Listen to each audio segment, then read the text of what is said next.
Justice Sikri, having witnessed the evolution of India's commercial and insolvency jurisprudence from the bench, how do you assess the impact of Insolvency and Bankruptcy Code on India's legal and economic framework? I think for to answer this question, I don't have to make much efforts because there is some impact analysis done by IBBI, Insolvency and Bankruptcy Board of India, along with I think National Law School, Bangalore. Uh, as we know, before coming to that, as we know, look, IBC no doubt has been the most significant legislation brought by Indian Parliament when it comes to the economic growth of the country, because it's a pure economic law. Number one. Number two, it aims at when we say restructuring of business, rehabilitation of business, etc. So the purpose is for economic growth again, so that the industries they prosper, they thrive, they survive, and when the business thrives like this, naturally it is going to contribute for the economic growth of the country.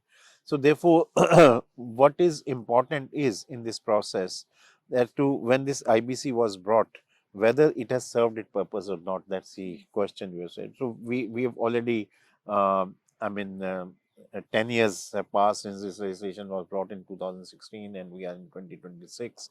So uh, if I may tell you in very brief manner, you see, before this IBC, we had archaic laws and totally outdated laws, which were not able to cater to this. In 1991, 92, we ushered into the era of globalization and liberalization. And with that, what is more important, what when this happens and when you are a part of liberalization of the economy and globalization, that means you are a part of the global system or economies, then one thing which becomes very important is that you have to see that your ecosystem, legal system, is comparable to the legal systems in the country, in the world, other legal systems also. So therefore, what I call convergence of laws, or the laws in India are almost at par with the laws in the other country. So insolvency reforms were required in this process, were very much required, and therefore they were very much needed, which came into force. And the difference which it was, that look, at that time what was happening was that look, banks, if you see, they had given loans to many industries, and many accounts were NPAs, and which was affecting the economy. And there were many other problems also in when it comes to rehabilitation. As I said, we had outdated laws which were not able to take care of that. And what used to happen was that the main and one big change which was brought out about by IBC was that earlier it was that even if some insolvency petition is filed, or winding up petition is filed against a company, or even for rehabilitation, the petition is filed, uh, but then during that period, the control would be with the erstwhile the management which was there, and management that will continue. But then they know now they are in this difficult situation, they'll fritter away with the assets, etc. So that is what was affecting the economy, and the time which was taken for rehabilitation, etc., was taking so much time. And so this is these two things which were taken care of. That instead of that is what I say system, earlier system, which was debtor controlled, that even if there's a this petition against the company or the promoters, they still remain in control. It was switched over to creditors control.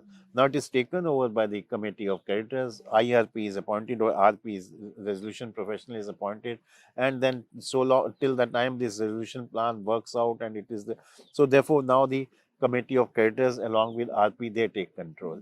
And number two was that yes, timelines which we thought that it should be now 370 days within which the resolution plan should be able to work out. Yes. So whether it has served its purpose or not, Yes. there's a question. And on that, as I started in the beginning, IBBI along with the National Law School Bangalore have come out with that study. And the first thing which it has said that look, if the NPAs have come down very, very substantially, and the behavior of the companies or of the debtors, which is very important, that has changed dramatically because now they know if we falter, correct, and if a case is filed by the bank, which is a creditor, or any other creditor, we will lose the control over the company. So this has changed the behavior. So therefore, we should not do this. So governance in the companies have even I mean, because of this IBC and because of this threat, the governance in these companies have dramatically changed for the better because they fear this thing. And of course, as far as time bound period within which the resolution plan should be acted upon or not, I would say initial 4 5 years period was really wonderful, and the NCLT achieved a lot in that direction. But now the timelines are expanding. I mean, we are not able to, or the NCLT or NCLAT are not able to do it within that, and it has gone to almost 700 some day instead of 370 days, where the some work has to be done. So that, in brief, would be my impact analysis of 10 years insofar as IBC working of IBC is concerned. Thank you so much for your answer. Connected to that, um, in your view, what are the most significant challenges that courts and tribunals face today in ensuring timely and effective insolvency resolution? You see, there is, and this is what we just now discussed in our session also. If I may say so, 3 4 challenges which are faced. One is infrastructure. The most, I mean, glaring challenge is whether it's a soft or hard infrastructure, because the NCLTs, various benches, or even NCLAT are not provided with the sufficient uh, uh, uh, uh, infrastructure. And when we talk of hard infrastructure, means proper buildings, proper, I mean, courtrooms, etc., proper benches. We today we are a country of 1.45 billion people, so naturally, with so much of I mean, industrial activity or commercial activity taking place, and when we want to, we have already become fourth largest economy in the world. We are going to be in this year, we say, third economy. I mean, we are going to beat Japan also, and immediately after America and China. Then naturally, and with this kind of industrial and commercial activity, with 1.45 billion population, cases are bound to increase. And why, as I just now said, 730 days, etc., is that because of so much of workload. And but then we need more benches, we need more judges. That is one. For that, we need proper infrastructure, the supporting staff, etc. I came to know just now in that session only, the other members are told their entire staff is on contract basis. They are not even permanent staff, because of which they are facing so many problems. The technology which should be introduced now in the that is computerization and digitalization, etc., has to be there. On the contrary, when the Supreme Court is talking about in the judicial system, the adoption of AI also for the betterment, of course, to limited extent, not that AI overpowers, and how it should be done is a challenge, but then that can be done. So, but when it comes to NCLT, we are far, far away from that. So this and with so much of work, they need even judicial clerks. Today, Supreme Court, when I was the judge there, we had 2 clerks initially. Then during my tenure, only from 2 to 3 judicial clerks. Today, 5 judicial clerks each judge is having in the Supreme Court. Why not? And even I think at district court level also, district judges are having, but NCLT doesn't have. So they need this kind of support. So all this would be very, very necessary. This is what is hard and soft. So that is one thing. Secondly, I would say that there are many challenges faced because there are many technical issues. If the when the particular case comes, no doubt, but then it may have many facets, many complex aspects, which are to be examined from the prism of economic laws and economic consideration, I would say, and as I call it, economic analysis of law. They just may not be well equipped with that. So there has to be proper judicial training. They should, because that is only when you apply these standards you will be able to give better results and better judgments, which will impact the economy of the nation and growth of the nation. Because today a particular judgment is given by, and even the normal courts also, as the Supreme Court also, that what is going to be the economic impact, whether what I am deciding today should not result into adverse economic impact. Yes. So that applies much more when it comes to NCLT, because they are dealing with that law only. So therefore, they need to be equipped with these kinds of training, and for that, that training is required, I will say. And even before that, I let me be very frank, we have to have a robust and more objective system of selection of judges, whether selection of administrative members or judicial, technical members or judicial members. We have to have those persons who have domain expertise, which is very, very much required. Third is when it comes to, and in order to reduce the arrears also and the time period within which the courts have to be, or NCLT or NCLATs have to be managed more scientifically and in a more, I would say, as we say in management, why not have some persons from who is a management expert, and he or she comes and says that how it can be properly professionally managed. The professional management is required. So all these are the things which I feel, yeah. Judicial interpretation has played a crucial role in shaping the IBC. So, which trends in insolvency jurisprudence do you believe are most important in maintaining balance between commercial certainty and fairness to stakeholders? I think to some extent I have answered this question when I said economic approach. You see, first and foremost duty of any judge or judicial officer, whether it is sitting in a tribunal or in the court, is to apply the law.